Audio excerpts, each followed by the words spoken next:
कैसे तोहरा भुलाई हम ध्यान गोरिया, कैसे तोहरा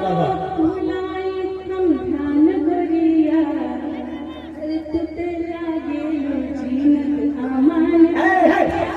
तेरा गेलो जीनत आमान गोरिया, कैसे तोहरा भुलाई हम ध्यान गोरिया, तू तेरा गेलो जीनत आमान।